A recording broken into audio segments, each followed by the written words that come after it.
أعوذ بالله من الشيطان الرجيم بسم الله الرحمن الرحيم والحمد لله رب العالمين الصلاة والسلام على رسولنا ومحمد وعلى آله وصحبه أجمعين. السلام عليكم ورحمة الله تعالى وبركاته. Уважаеми мюсюлмани, завистта, хасед, е чувство и желание другите хора да загубят материалните или духовните си възможности. Днешният еквивалент на думата хасед е завист. Забелязва се, че завистта най-често се появява сред хората, които имат търговски, икономически, научни или социални взаимоотношения. Завистта, която се приема като морален недостатък, е забранена в нашата религия. Но ако човек изпитва желание да притежава същите блага, без да завижда на техния собственик, това е прието за позволено от религията ни. В хадис на пратеника на Аллах салалаху алейхи веселям се казва: сърцето на раба не може да побере заедно вярата и завистта, хасед. Чрез тези свои слова пейгамбер салалаху алейхи веселям е искал да обърне внимание върху това, че завистта е болест, свързана с чувствата и сърцето на човека и засилва степента на разочарованието, което човек изпитва, когато не може да се отърве от нея. В друго предание от пратеника салалаху алейхи веселям се казва: завистта унищожава добрините, така както огънят изгаря дървата. Наистина чувството на завист тласка човека към злословие, злини и несправедливост и в крайна сметка съсипва всичките му добри дела. Показателно за нас е положението, в което попаднал Иблис, след като изпитал завист към Адем алейхи селям, както и синът на Адем Каабил, който поради завист убил брат си Хаабил. Така загубил щастието както на този свят, така и в отвъдния.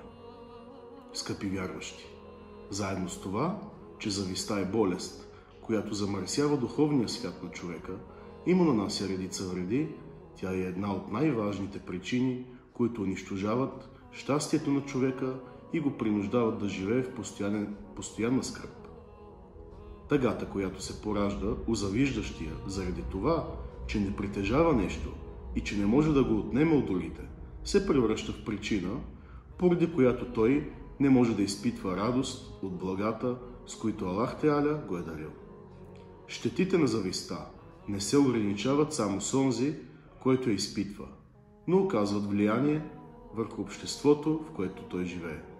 Особено мюсюлманите, които живеят в чужди общества, освен че вредят на своето единство и братство, като проявяват завист един към друг. Те губят и своя респект в тези общества, посочвайки завистта като болест и основна причина за унищожаването на предишните народи.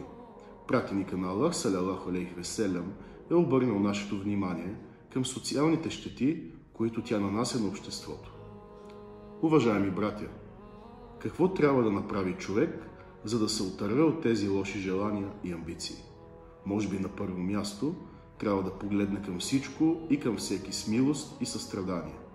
Но за да може да стори това, са му необходими знания, ибадет и праведни дела.